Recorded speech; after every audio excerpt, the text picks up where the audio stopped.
CEO, mom, sangoma, artist, and hip-hop head are just some of the many titles that describe Nothando Migogo. But beyond those titles lies a person who's intent on making her way through life in the manner most authentic to her spirit. Nothando spoke to me about the business side of music in South Africa, Nas, spirituality, the real tragedy of XXXTenTacion, and why yoga is the meditation form that carries her through a colorful and textured life. This is Nothando Migogo, Unlocked. Silent or Silent. flight? Okay, is that okay? It doesn't do that feedback thing, whatever. Okay. Well, it hasn't happened before. It might end up happening with you for the very first time. Let me not be that person. Don't be that guy, Don't please. be that guy. We're having a lot of firsts here, by the way, so that wouldn't be a bad first. Which first? What other first are you having? So a first for us is for me to not have my co-host here. Okay. Usually I have a co-host. His name is Chilu. All right. Yeah, and Chilu and I, we have a good rapport, you know? So the ideas and thoughts that I have, he counters them with random stories of his childhood. Yeah. And Nice, beautiful okay. tales of his own personal experiences that color the conversation a lot. Sure. And his insights are always powerful. So I am going to miss him. So it's that tag team Yeah, element. you're missing out on the tag team experience. Okay. So that's the first. He's in Zambia right now taking care of his Lusaka Radio Summit, by the way. That's why he can't be with us. Yeah, it's not a personal thing against you. It's, it's just his other things going on. Another first is we're at your home. Yep. So thank you very much for letting us into your home. It's a pleasure. It is a beautiful space. I love it. These apartments are dope though, right? So dope. These are so dope. I remember when we were trying to find an apartment, we were looking at this area as well. Yeah. And we're just like, and they were just not available. No one was trying to leave. No one was trying to sell. No one was trying to do anything. Everyone just wanted to stay in them because they're so For dope. a reason. They're so dope. And it's like, yeah, because it's like those older spaces, bigger, the parquet floors. But I mean, I've been house hunting in this area for 5 years. Like, I know That's how I long can't it afford took. anything. I was like, no, let me just see what's there. Let me see. And it's like, okay, I like this. Yeah. You know, and only eventually was able to, you know, To get it. to get it. Yeah. And it's I so got hard so to get a hard. space here and for good reason because, like you said, people don't, I mean, it's a beautiful space and you have to have the patience and people don't want to have to wait that long for such a beautiful space. Sometimes their situation doesn't allow for them to. that. Yeah. So that's a first, by the way, being in a beautiful space that is yours. Usually we're at a place called Conscious in Greenside or a place called La Vie and Rose, also in Killarney, by the way. I remember you were saying, yeah. Well, no, I'm glad to have you guys here. Thank you for these hosting also us. can feel, I suppose, feel the energy as well. Yep, Feel and my we're feeling energy. at home out here with the ginger tea. Yes, You know what I mean? yes. So thank you for that. So that's the first. And then, of course, you know what I mean? This is my first time sitting with you. So I know there's a lot of people out there who have no idea who you are as a person. We're going to get into that and what it is you do. So let's just start with a brief description of how you describe yourself. Oh, By the way, how do you pronounce your name? Migogo? Migogo. Migogo. Okay. Yeah. What language is that? It's actually Lomwe. Okay. So What is Lomwe? Lomwe is from the northern areas of Mozambique. That's where like my great grandparents on my dad's side came from, but they moved across to Malawi from Mount Malanje side. So Lomwe is it's a language, but it's also a people. But it's a dying language actually, and a dying culture because. So the history is that so they came, those people moved into Malawi running away from the Portuguese situation in the late 1800s, early 1900s. And when they got there, it was actually quite a hostile, but the whole normal. Normal for us. Well, no, the usual, that xenophobic. Oh, that vibe. Okay. I thought you were know talking what about colonialism vibes. and unfortunately normal for us, you're right. But yeah, so people were just like, who are you people? Like, what the hell? So they had to assimilate very quickly into the Chewa culture, Chewa language, etc. So a lot of people can't speak it. I mean, I've never even heard it, I don't think. Knowingly, you know, but that's where that's where the roots of it. Yeah. Okay. So I mean, answering your question as to who I am or how I describe myself, it's like such an impossible question. I love hearing people describe themselves, so this is gonna be fun. Go ahead. I'd like to, think of myself as Pan-African in perspective and in heart, you know, but essentially I'm a mom, a working mom who's just trying to keep it together and make a positive contribution in my space, my immediate space, my not so immediate space. And yeah, like to think I'm highly, I'm principle driven. Okay.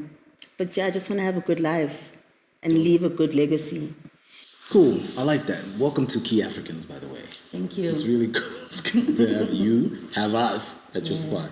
Yeah. Let's begin our conversation on a nice little, overlapping space we both share. Let's start with Nas. The Nas album just came out. Have you heard it? I've spoken. I know your opinion is important to me because you're such a head. No, I haven't heard it.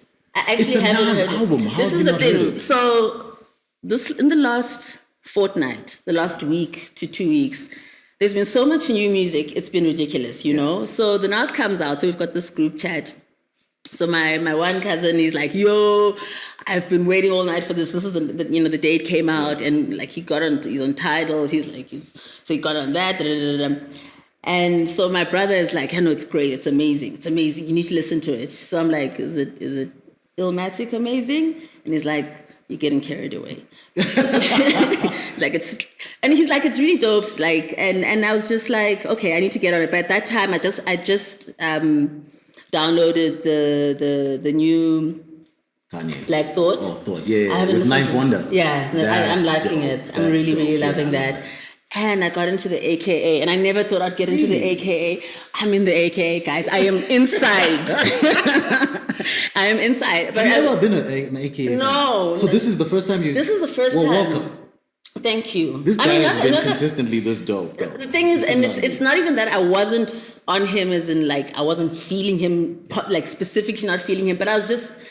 The bug had never caught. Okay, you know? fair enough. And so... I get it on I download it, and so my son, who's also quite ahead, he's like, no, you can't play that. So he wouldn't let me play it because he's like, too much auto-tune, mom, too much auto. I'm like, but everyone, he's like, no, we can't listen. So it took me like even a couple of days to like finally get to listen because my kids bully me around all the time, and I got into it and I was like, I'm feeling this is quite nice. Yeah. This is quite nice. It is a dope album. It's a dope. It's interesting how a lot of those powerful singles had come out already prior to the album. Yeah. And some people are even surprised that he included them in, but I think it's dope that you do that in the modern age. Yeah, no, why not? Because times have changed. You can't just like surprise people with records anymore. Like, I mean, you can surprise people with new material, but it's good to have singles lead up to a project. I thought it was great. You know that like that. It's a build up. Yeah. This is exactly what it is. But even the stuff that came out on the day, that wasn't on the pre-release. There's some really nice bangers. I think so too. Yeah. Okay. So I haven't listened to the Nas. I will listen to the Nas.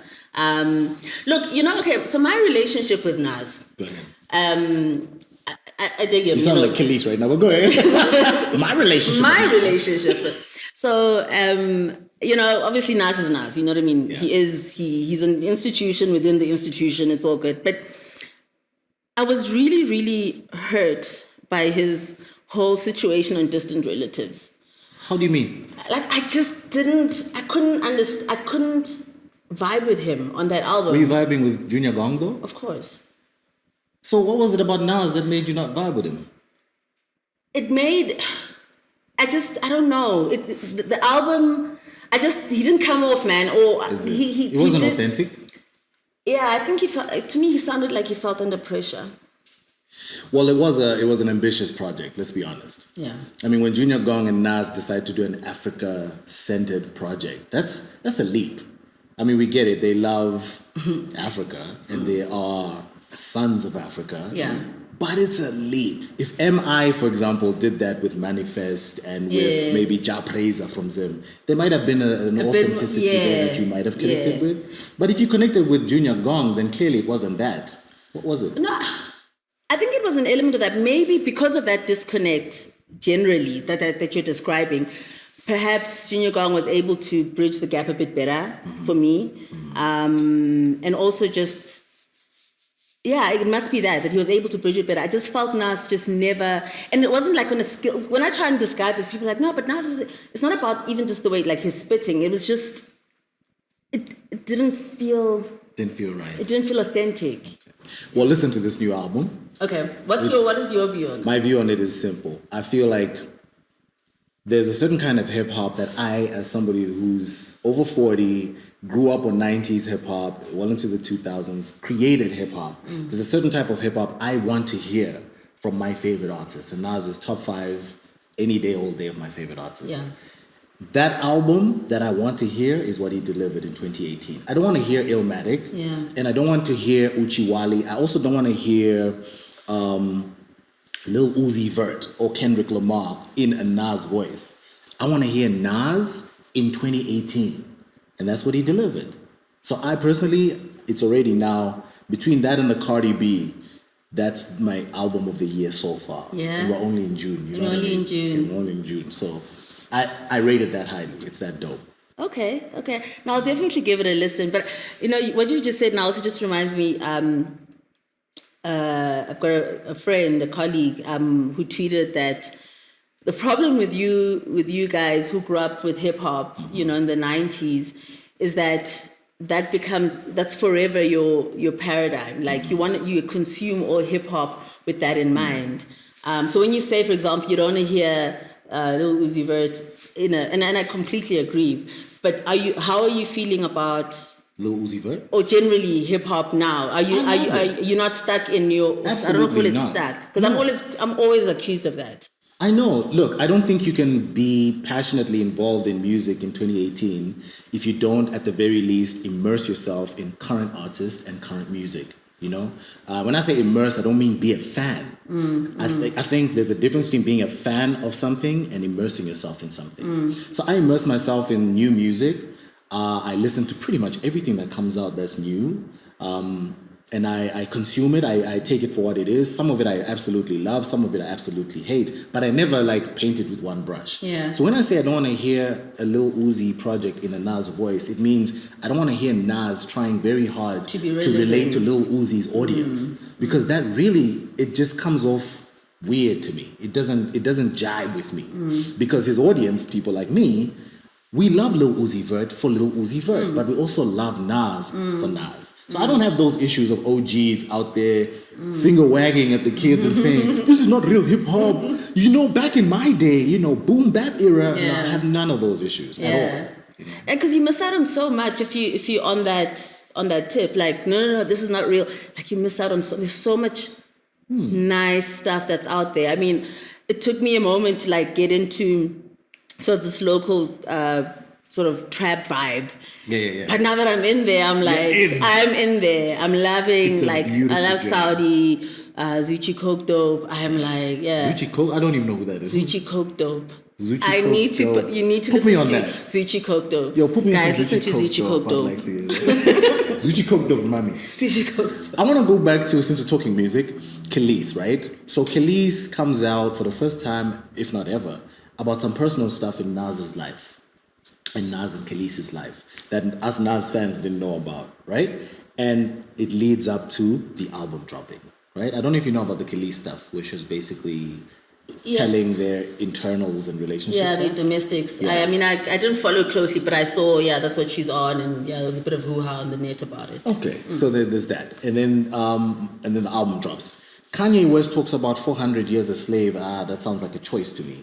And then his album drops, Do you feel like that's where we're at in terms of releasing music? That we need to create all kinds of other juicy little tidbit things, clickbaity things, in order for us to put the music out? It's happening. It's happening a lot. Someone was talking about even the AKA situation, you're writing off everything that's happened. It's happening, so it must be a thing. And I think now with the music industry, under pressure in the sense that you need the next new thing, or you need the hype. You need the next hype to get to be out there. I think people will do anything to get the sales, and that's what's happening. I can't imagine being a person who sells music in this era, having to figure out how to create something juicy for the project to be received. And the question is then: is it really still only about the music? So people aren't just doing the music for the music. For this is listen to my music. It's about I'm selling the entire everything. I'm an entertainment package. That's what I am. So But I think it's because the industry is under so much. It's so fast now. You know what I mean? It's so fast. To remain front page, in people's minds, it seems to be more than just about the music, which is not great. Well, I don't think you can remain front page for long. If you do get front page, congratulations. But tomorrow there's going to be a new front page, and you're not going to be on it. So is it worth then putting your own family business? I mean, would you put your own family business out like that? I'd never. Like if you and your partner go through something, you put it out like that? It's just a different space. I don't understand that whole. I know it's tough. I don't know if I would. I don't think I would. Because you get to live with that forever. These people chow on it front page today, tomorrow. But it goes to the whole reality show lifestyle. I just don't understand why you'd have a reality show. Like, I don't understand why you would have a reality show other than the fact that if anything's up for sale for money or for whatever, fame, money, whatever it is, even your most personal inner, it doesn't matter. As long as you're pushing the brand. It's about staying in people's faces, because I really don't get reality shows. Do you not watch any at all? I don't even watch TV. Look, I don't even have a plug. I don't, So this is just an ornament, just to decorate the room. And my kids are always like, dude, when are we? I'm just like, we're gonna get. Are you one of those parents who subjects their children to no television because you don't like TV? But not consciously, right? I don't get it together. I'm not like, as long as, we're online and... Okay, well, that's... I think that's more important. That's more important for me. So I'm like, okay, rather let's invest in that kind of, infrastructure. Okay. Then that's fine. But I don't watch reality shows. I don't understand why you'd want people... I should be that interested in your day-to-day, and why you would want people in there like that. And is it even authentic? Because then it's scripted. I just don't get it. We're in a selfie era, right? Where everything is like this. Like everyone is now just sharing the world according to them being the center of it in their world. And we all want to see that. That's kind of the era we're in. And that stretches right across the board. So even with hip-hop music, they write in I terms. I was, when I was, me, I was. There's not too many we's out there. I just think it's the sign of the times we're in. So the reality shows are one of many things that are about that same culture right now. Curating our lives for other people. Yeah. And we end up not living real lives. We don't end up, we don't invest in enriching our lives because we're so busy curating them for the public eye. And I don't like that. And I mean, I'm very conscious about that with my kids as well, just like you don't have to be out there all the time. And I see it with my daughter. Obviously she's a teenager, so she's also very much influenced by everything, Yeah. And I'm just like, one of the terms I always say to her is, learn to keep your privates private. Right. Have pride in having a private life. Have pride in people not knowing your business all the time. I think if everything's always out there, how are you ever gonna, stop and invest in yourself and grow and just be you? When you introspect. Exactly. I'm starting to think that some of those skills we grew up with, like the ability to introspect and keep things private, I don't think those skills are going to be needed going forward, eh? I think the generations to come are not going to require that type of stuff, eh? Even the ability to curate, like you say, is going to be dialed up in that generation because the vast amount of data that will be available to them will require them to do that just in order to just navigate life. Their level of curation and their ability to filter is going to be so dialed up that things like introspection, those are skills that future generations are going to just chuck away, I'm afraid. And we're trying to impose those on our future generations because we think that that's important to us. It must be important to you. Maybe things that you think are private shouldn't be so private. Maybe that space that you don't want to share isn't as deep as you think it is. Maybe they know that and you are yet to know that. But I don't think knowledge of self or personal growth is a generation, like it's not a generational thing. Like, yes, the world is only making it that much more difficult to stay in that space, in a healthy space. I don't even think it's imposing. It's just health, And it's not important. It's what we have to teach our kids. Gotcha. You know what I mean? Like, because you need that, whether you're living in 19 whatever or 2000 and whatever. Surely, because to accept what you're saying is to say that the human experience, or the human being, is only, is relevant, or the health of the human being is only relevant to certain times, or, you know what I mean? Like, even if the world once will force people to just expose themselves more, they still need to be able to invest in their own health. I don't know, maybe it's archaic what I'm saying, but I just... No, I hear what you're saying, and I agree. I think it's definitely valid. But my thing is the social interaction aspect of it. So, for example, some people feel like walking around with your shoulders out is inappropriate because you're sending out the wrong signals, And now we're in an era where sheer tops with nipples are out is not considered to be as alarming, right? The principle of having personal space and personal respect, I think, stays. Okay. But how it manifests and how it is portrayed is different. So social interaction for us was, hey, how you doing? What's going on? How's the family? Social interaction today could just be a tweet. It could just be an Instagram post, and that's done. Do you know what I mean? So those things are what I'm talking about. How does it manifest? That is different.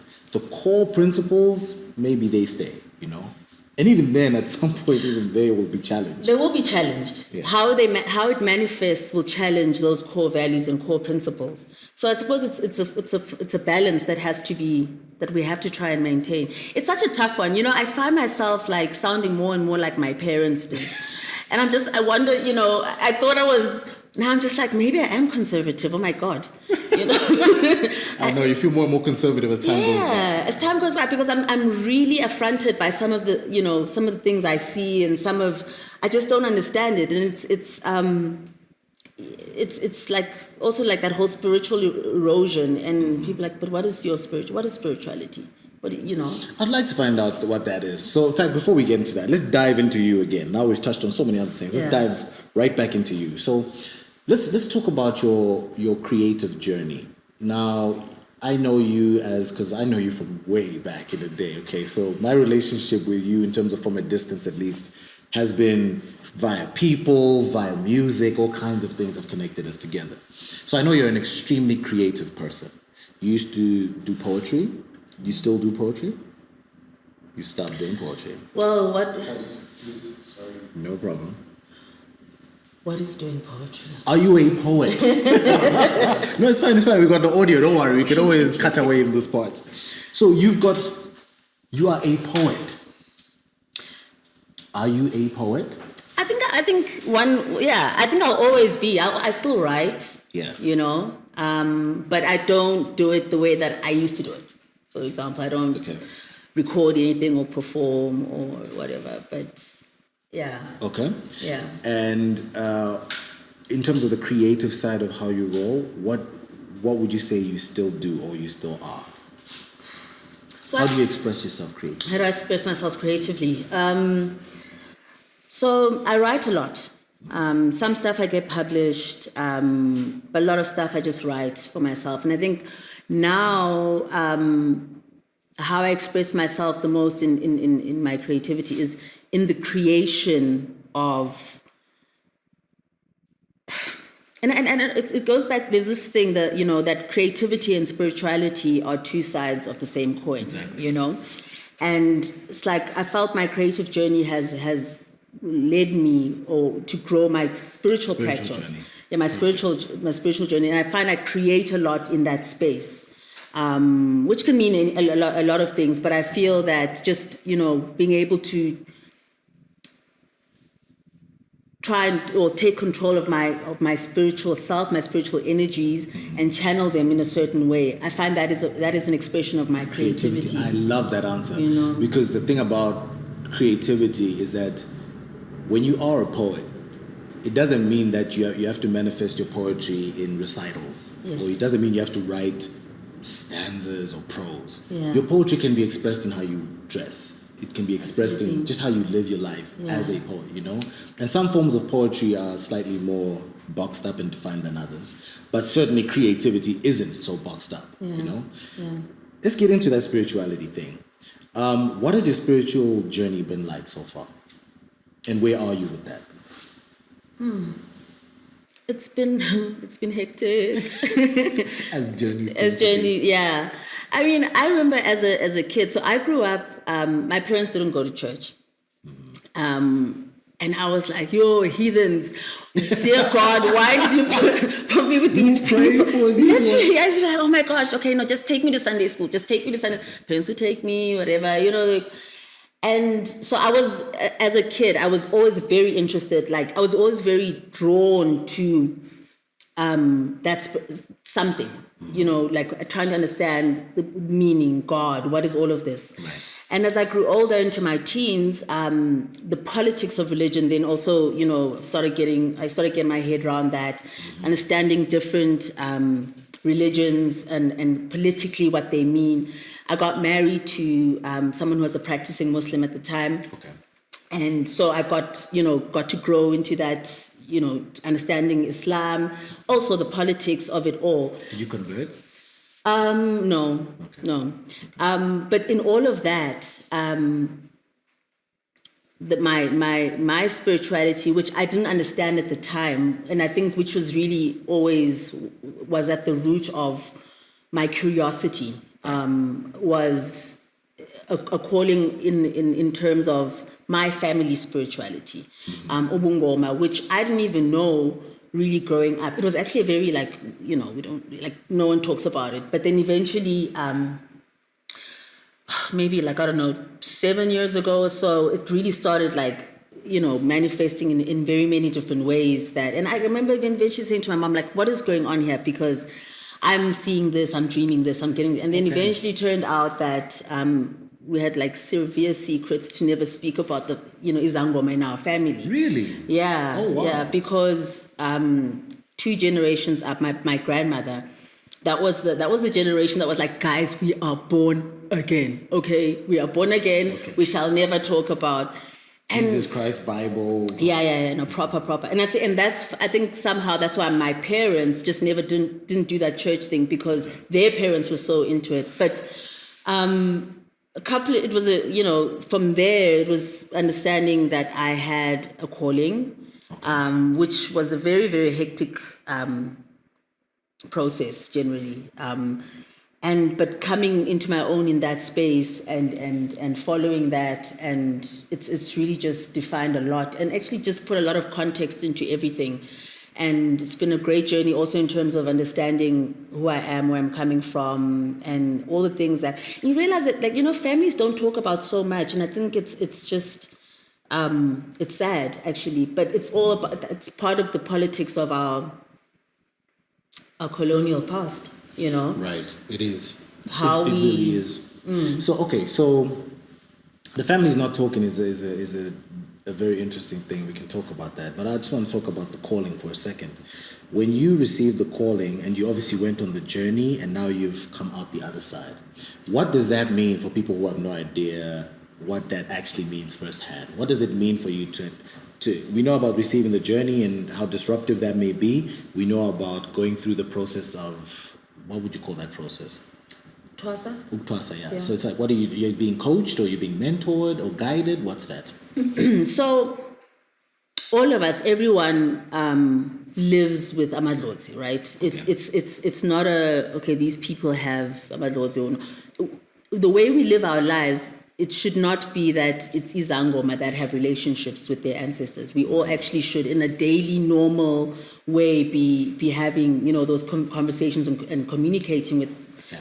But when you have a calling to bungoma, all it means is that one of or some of amadlozi akho were healers in the past, and that healing gift is passed down from generation to generation. So you, as the person who has the calling, need to then learn to understand, what is this calling? What am I supposed to do with this gift? And understand that purpose, or that aspect of your life that you have to fulfill. Okay. So ukutwasa, that is a process really where you are taught how to live with that gift. You're taught how to understand amadlozi akho, what they're saying, how they communicate, because part of the process, you're called to ukugula, when you actually are being called, but you don't know what the hell is going on, is that you don't understand. It's like you don't understand the language. You don't understand. All you know is that you're just hearing, metaphorically, people just talking to you, but you don't understand what they're saying to you. So that You must feel a little bit like I'm going crazy. I'm losing my mind. no, here. literally, that's how you feel. It's really, it's very, because you don't understand. You don't know why you feel the way you do, why you see the things you do, why you hear the things you do, just why you feel. And that's why they call it ukugula. You literally are unwell. And it's different to when you have dreams. It's different to literally. It's like it's not a normal way of feeling a little bit off.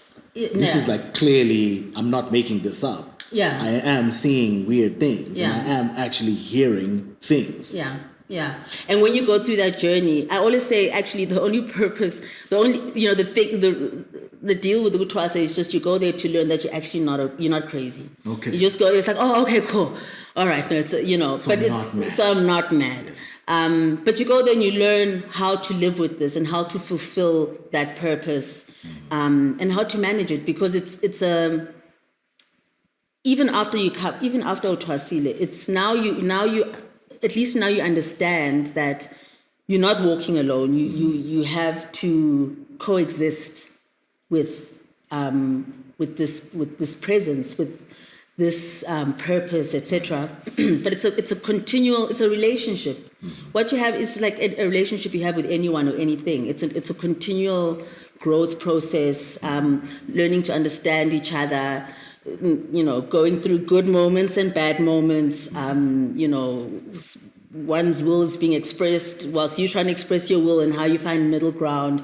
Gotcha. But at the same time, ultimately fulfilling the purpose that you're meant to fulfill, which is to heal and to bring light, and that's in your life, in your immediate surroundings, and to people who are brought to you, or you are brought to them for the purpose of that, because it's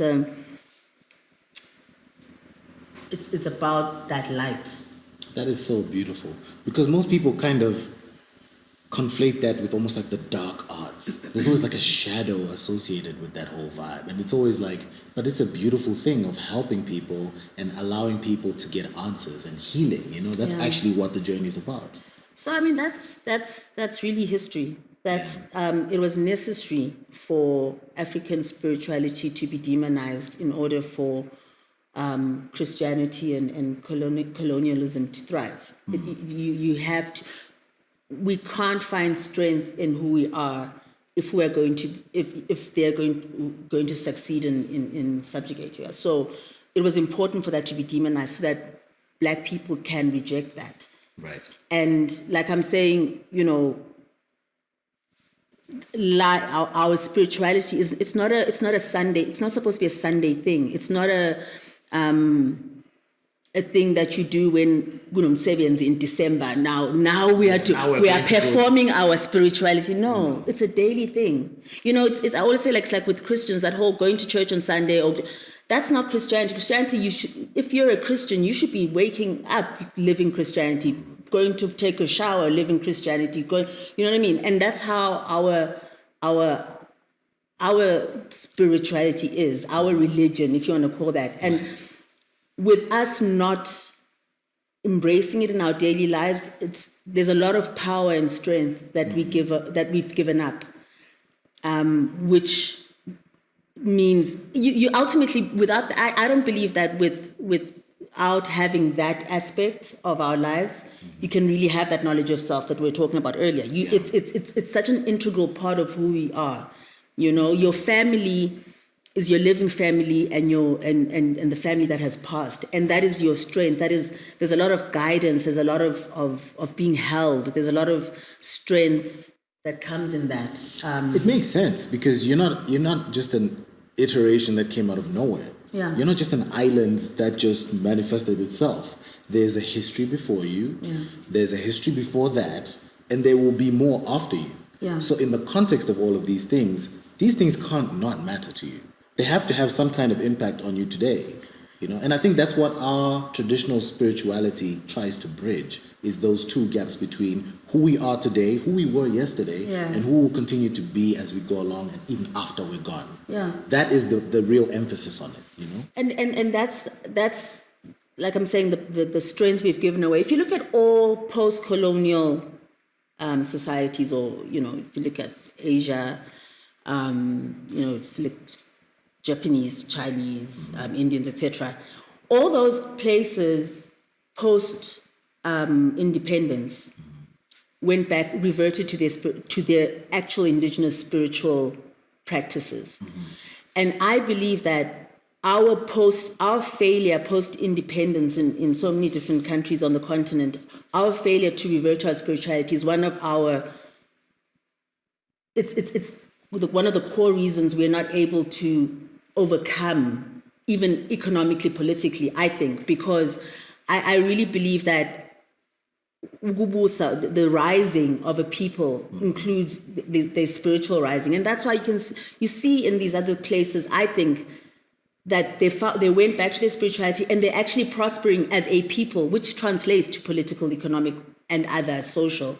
But with us, we've got this political freedom, but this absolute, like, spiritually we're in chains. We're so in chains. And I really think that, of course we'll be in chains because our ancestors are not feeling we're not recognizing them. It's kind of like, okay, so how are we going to help you out of the situation? You continue to turn your back on us. You know, and how can you prosper then? How can you prosper? How can you grow and multiply and develop when you have no real center? You have Your no center is empty, it's exactly weak. And every people, just like everyone has their own languages, cultures, etc., everyone has their own path and language to that spiritual strength, and we have completely forsaken ours, and we continue to do so, and it's just very bizarre. That's dope. I'm gonna leave and park that for now. Yeah. So you say you express your spirituality, your creativity through your spirituality, and you used to have a yoga studio, right? Are there any connections between? So all of these things have creativity running as a course through it, because ultimately you're an artist at heart, you know. So when you set up this yoga studio, what was your aim at the time? And this was before the calling, I'm sure, right? Yeah. This was before I answered the calling. Oh, you answered. Yeah. But it was all part of that, I think, part of that journey. So I used yoga, or found yoga, to help me in kind of silencing a lot of things that were happening that I didn't really, even at the time, really understand what it was. Because the thing is, the practice with yoga it's meditation, right? Ultimately, whether it's meditation in motion or that's yoga, and it's about emptying yourself as a vessel, and being able to find that absolute stillness and peace. So that was what I was really looking for, and it was such a great help for me just in cultivating my spiritual practice generally, that I was like, you know what, more people need to, you know, experience, and that's how I opened Iteru House. And so you've always been about trying to share and be communal with your journey. Whatever nice things you come up with, you just want to share them. Yeah, that's kind of been your energy from the beginning. Because it's I don't know, it's a I, we is better than I, right? And us, and yeah, I mean, finding your tribe and growing with your tribe, you know. So and then eventually I did my teacher training in yoga, started teaching, and yoga is just great. And it's also like when you talk about the art of yoga, I mean, there's a lot of that expressive creativity in practicing yoga. It's a very beautiful thing. You know, it almost becomes a dance, you know, when you're practicing.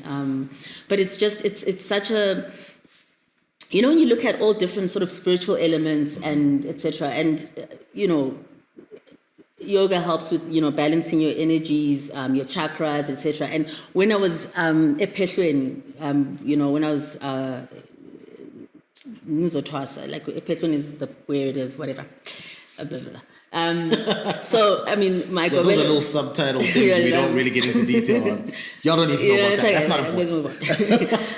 My Govela would, you know, teach us about how when you're or whatever, you know, you need to feel it from your base here, like at your back and at your core, you know, and you describe the energy centers and how you'd feel, you know, that energy rising. And that's exactly the same thing you know, you learn in Kundalini yoga, where the Kundalini energy is sitting in your base chakra and it rises as you know. So it just shows how it's spirituality is spirituality at the end of the day, like our spiritual bodies and all of that. It's just expressed in different ways by different people in different languages. And that's why I'm saying it's so important that we know our own spiritual language so that we can express it best, you know. I love what you're saying, man, because what you're saying is so powerful. You're basically saying that Christianity, our own cultural spirituality as Africans, and even ancient, you know, Far Eastern techniques and methods of meditation, etc., they're all rooted in the same thing, the spiritual aspect of who we are, right? Our spiritual side.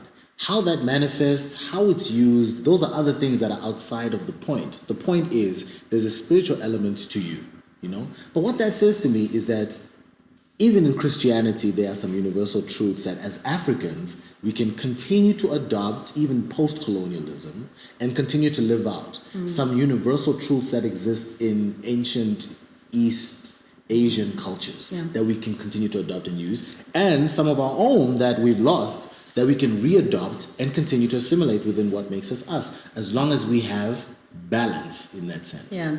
And as long as we focus on the spirituality of it all, even in Christianity, there's this, I believe there's the spiritual aspect of Christianity, then there's the religion aspect.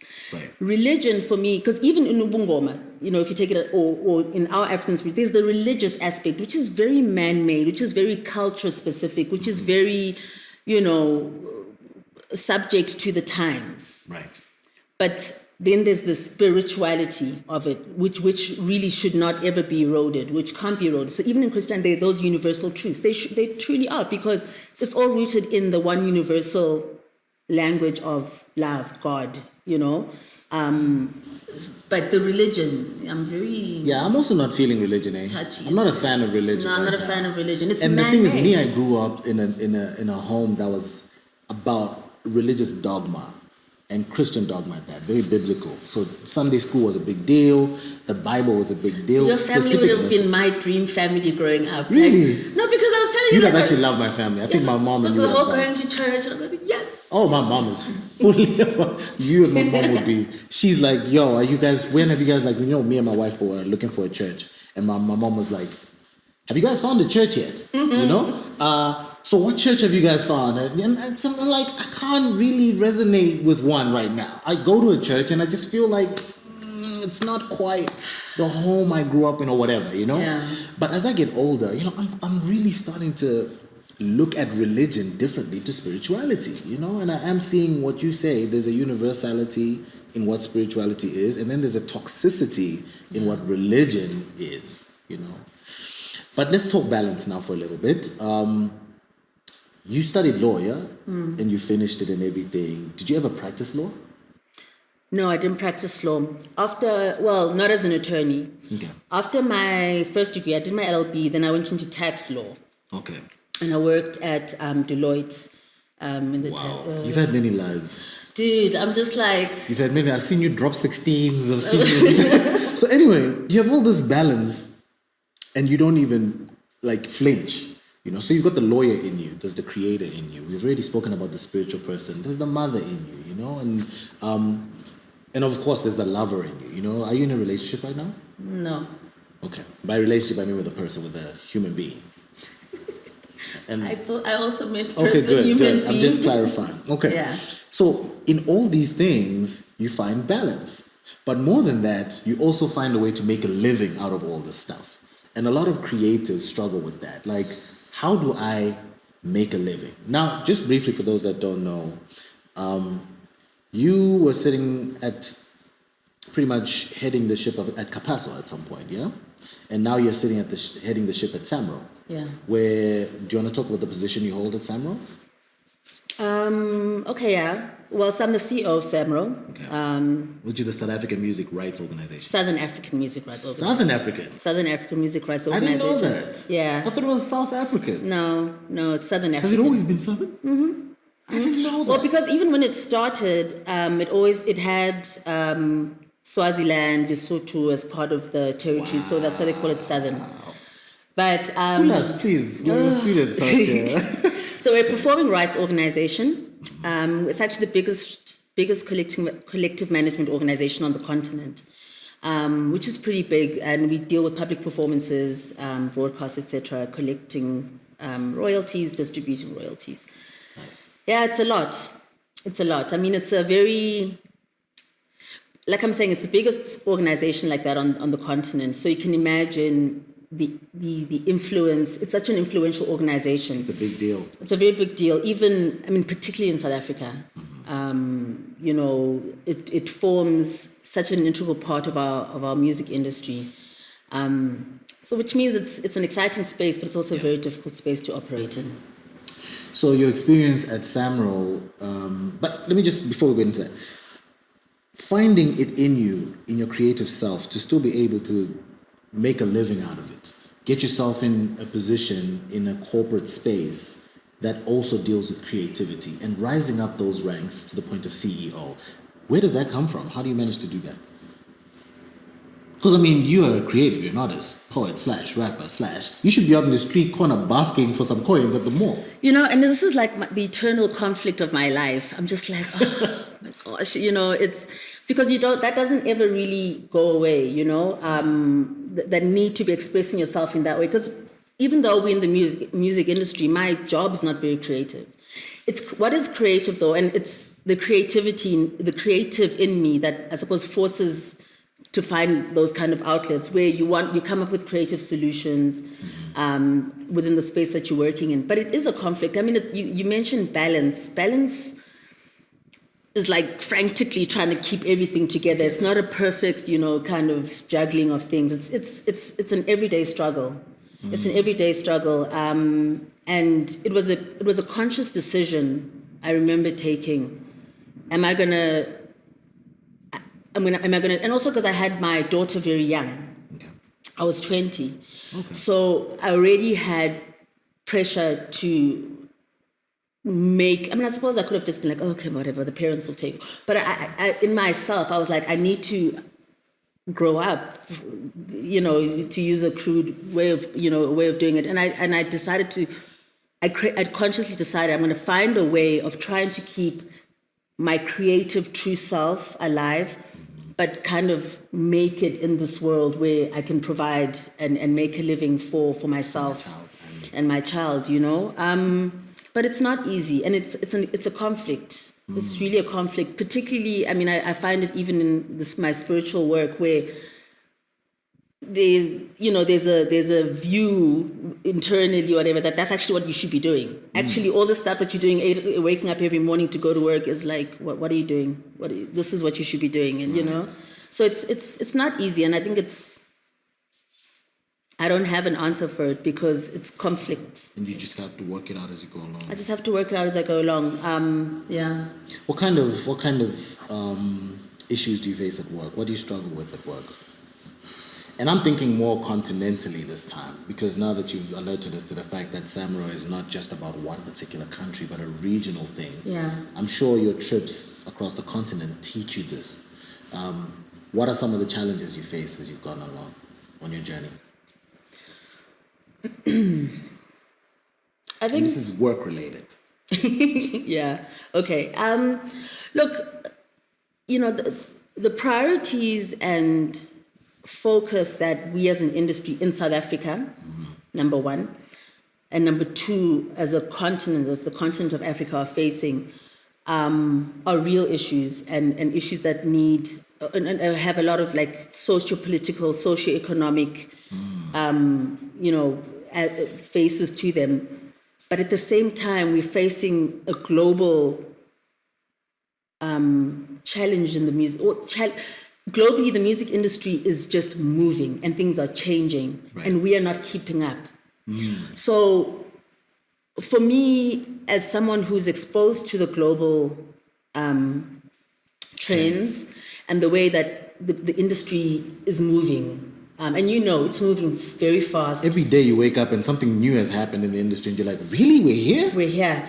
But, and trying to say, for our continental and country industry to keep up, we need to be doing A, B, and C. But we can't be doing A, B, and C because we're still dealing with basic issues like there is no social security net for musicians in South Africa.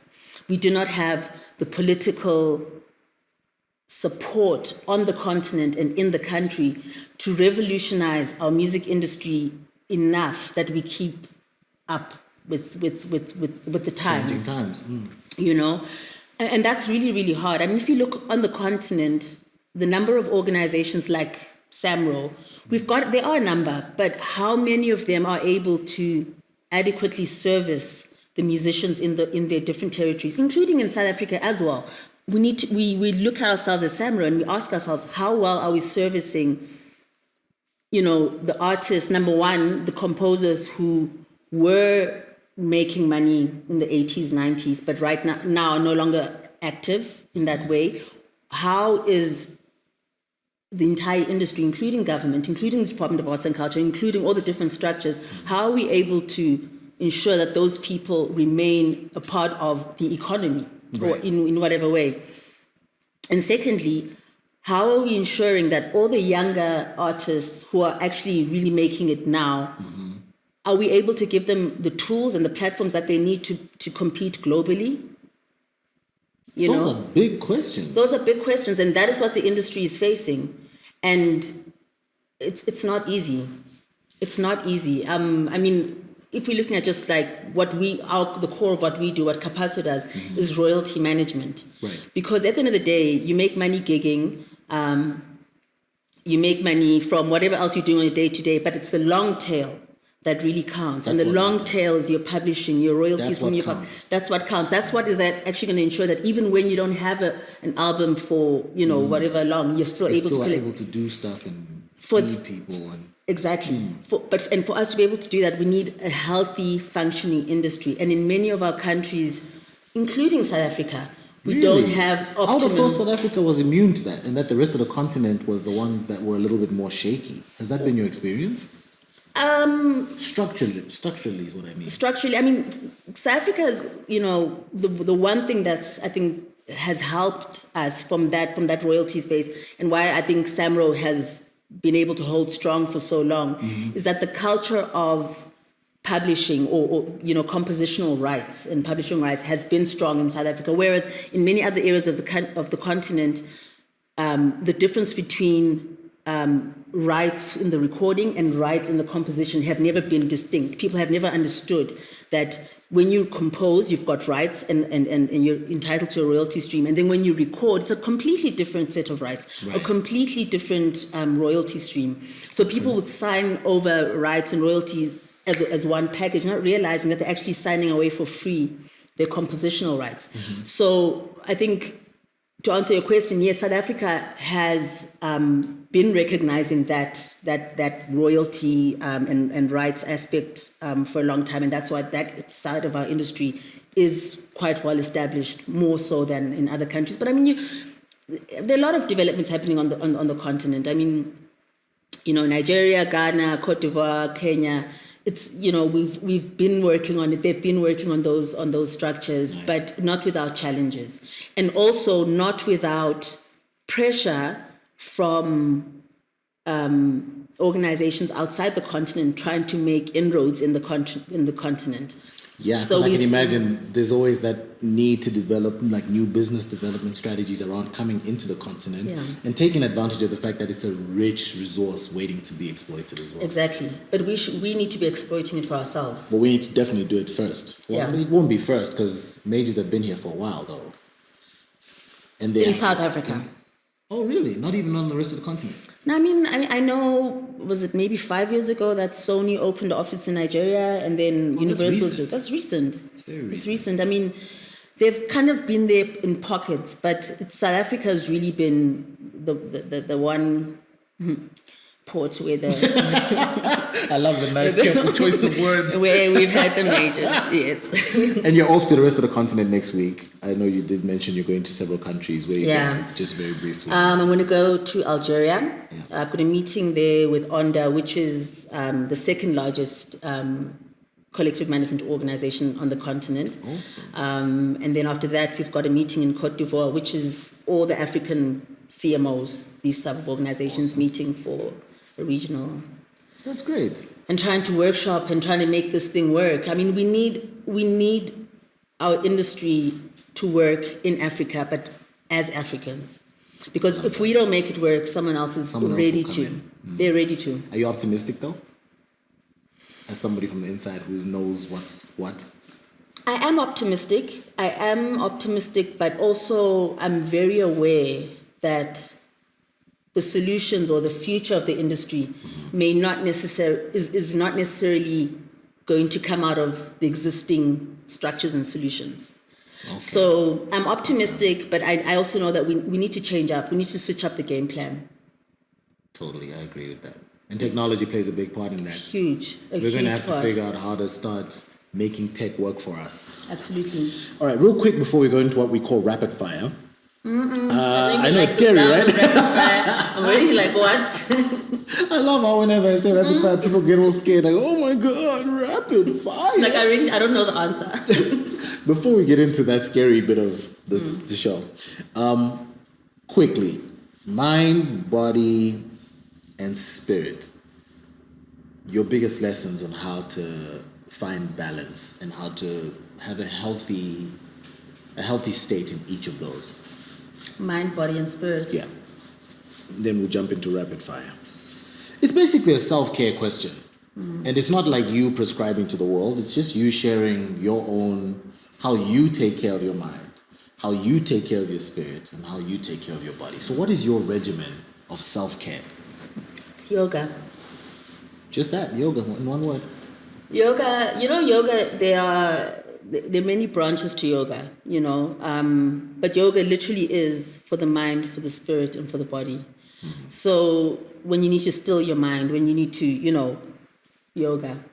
When you need to get fit, yoga. When you need to, that spiritual balance and that emptying I was talking about that allows you to, it's yoga. I know Is that how your skin is so clear? Is yoga? Yoga. Everything, yoga. So basically, you're telling these people if they do yoga, they'll have skin like yours. And please do not fear yoga. Like, I hear strange things about how yoga is not Christian. I'm like, oh my gosh.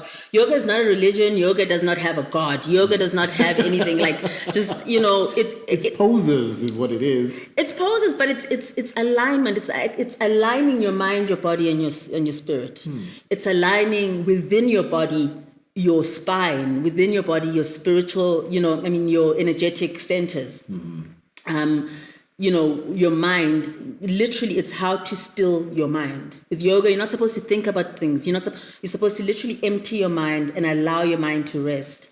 So there are lots of different things, obviously. And also, other than the yoga is obviously trying to have a very healthy and continuous relationship with Amadlozam. That's very important for my mental and spiritual and emotional state.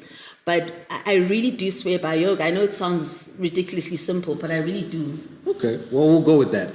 I personally have never done a pose of yoga in my life, knowingly. I might have done it just like watching soccer, then I cross my legs and I'm like, oh, this is comfortable. It's really awesome. Is it? It really is.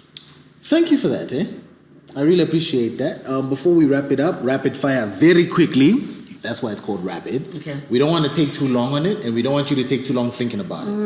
I will fire a question at you, hence the fire, so calm down. Okay. And then you just have to tell me the first thing that comes to your mind. Okay. And don't censor yourself. I know you've worked at Samro where you guys talk about censorship, etc. Just calm down, relax, let your mind be empty, as you say in yoga, and then say whatever comes to your mind. Usually it's an option between something and something else. Sometimes it's just one thing and you tell me what it brings out of you. Okay. I might say a color and then whatever word comes out, that's what it is. Okay. Okay? Let's do it. Rapid fire, let's go. So I have 5 questions for you. The first one, yoga or meditation and why? I think we've explained this one, but go ahead. Yoga is meditation. Okay. Beach holiday or bush holiday? Bush holiday.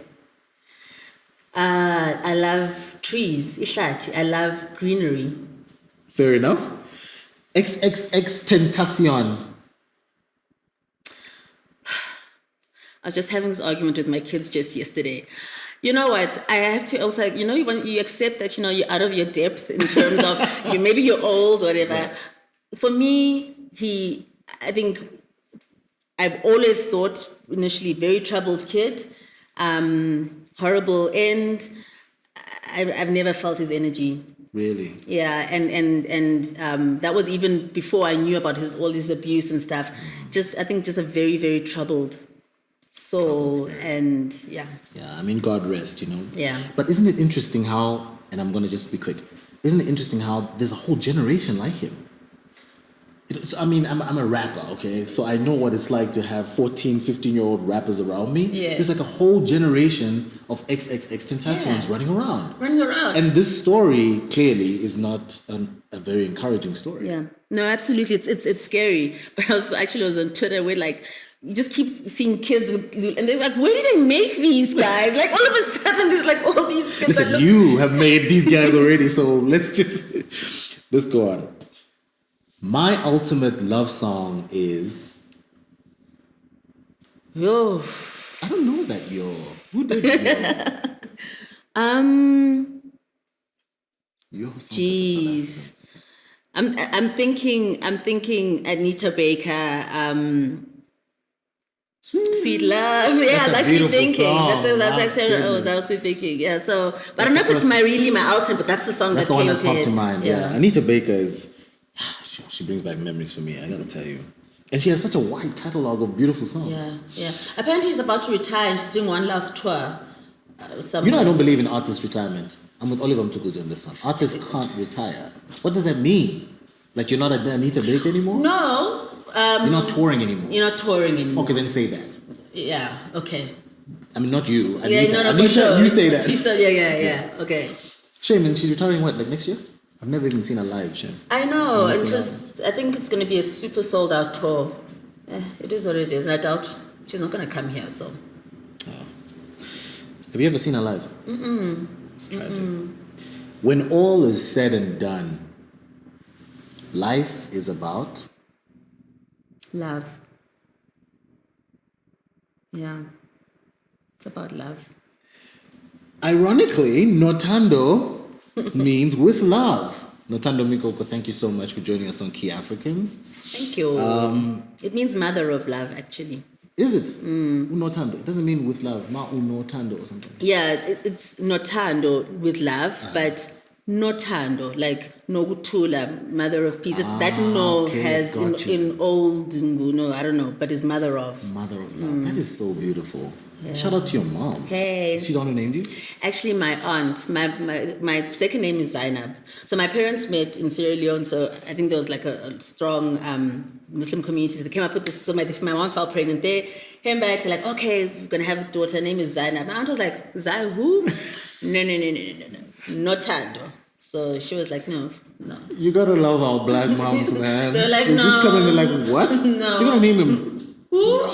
No, so... Thank you so much for joining us. Thank you for having me, guys. Thank you for having us at your lovely home. It's a pleasure. And for our firsts here on the podcast. Thank you for those as well. God bless, and may you continue to have a very fruitful and spiritually bountiful life. Thank you. I appreciate that. Thank you. Thanks, Zubz. Are you going to feed us? Are you going to cook us up something? There's 3 muffins there. And an orange. Thanks, guys. Thank you very much.